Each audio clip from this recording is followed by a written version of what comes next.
S BP news daily ಎಕ್ಸ್‌ಪ್ರೆಸ್‌ಗೆ ಸ್ವಾಗತ. ಬಿಜೆಪಿಯಲ್ಲಿ ಹಿಂದುಳಿದ ವರ್ಗಗಳ ಮೋರ್ಚಾದಿಂದ ಬಳ್ಳಾರಿಯಲ್ಲಿ ಪ್ರತಿಭಟನೆ. ಹಿಂದುಳಿದ ವರ್ಗಗಳ ಕಲ್ಯಾಣ ಇಲಾಖೆಯ ಅಡಿ ಬರುವ ವಿವಿಧ ನಿಗಮಗಳಿಗೆ ಬಜೆಟ್ನಲ್ಲಿ ಘೋಷಿಸಿದಂತೆ 1600 ಕೋಟಿ ಅನುದಾನದ ಅಡಿಯಲ್ಲಿ ಬರೀ 57 ಕೋಟಿ ಹಣ ಬಿಡುಗಡೆ ಮಾಡಿ ಅಹಿಂದ ಸಮುದಾಯಗಳಿಗೆ ಕಾಂಗ್ರೆಸ್ ಸರ್ಕಾರ ವಂಚಿಸಿದೆ ಎಂದು ಬಿಜೆಪಿ ಬಳ್ಳಾರಿ ಜಿಲ್ಲಾಧ್ಯಕ್ಷ ಅನಿಲ್ ನಾಯ್ಡು ಆರೋಪಿಸಿದ್ದಾರೆ.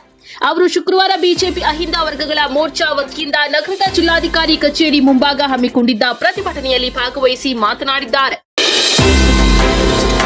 ಮೃತ ಬಾಣಂತಿಯರ ಕುಟುಂಬಗಳಿಗೆ ಸಿಎಂ ಪರಿಹಾರ ಘೋಷಣೆ. ಸಿಎಂಗೆ ಧನ್ಯವಾದ ತಿಳಿಸಿದ ಶಾಸಕ ನಾರಾ ಭರತ್ ರೆಡ್ಡಿ. ಬಳ್ಳಾರಿಯ ಜಿಲ್ಲಾ ಆಸ್ಪತ್ರೆಯಲ್ಲಿನ ಬಾಣಂತಿಯ ಸರಣಿ ಸಾವು ಪ್ರಕರಣಕ್ಕೆ ಸಂಬಂಧಿಸಿದಂತೆ ಮೃತಪಟ್ಟಿದ್ದ 4 ಜನ ಬಾಣಂತಿಯರ ಕುಟುಂಬಗಳಿಗೆ ತಲಾ 5 ಲಕ್ಷ ರುಗಳಂತೆ 20 ಲಕ್ಷ ರುಗಳನ್ನ ಪರಿಹಾರವಾಗಿ ನೀಡಿದ ಮುಖ್ಯಮಂತ್ರಿ ಸಿದ್ದರಾಮಯ್ಯ ಅವರಿಗೆ ಬಳ್ಳಾರಿ ನಗರ ಶಾಸಕ ನಾರಾ ಭರತ್ ರೆಡ್ಡಿ ಅವರು ಧನ್ಯವಾದ ತಿಳಿಸಿದ್ದಾರೆ.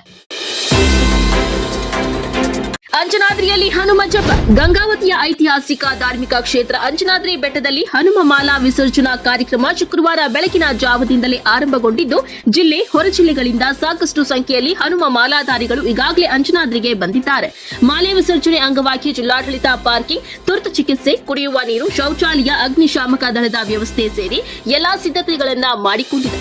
ಎಲ್ಲಿಯೂ ತೊಂದರೆಯಾಗದಂತೆ ಕ್ರಮ ವಹಿಸಲು ವಿವಿಧ ಸಮಿತಿಗಳನ್ನ ರಚಿಸಲಾಗಿದೆ ಎಂದು ತಿಳಿಸಿದ್ದಾರೆ.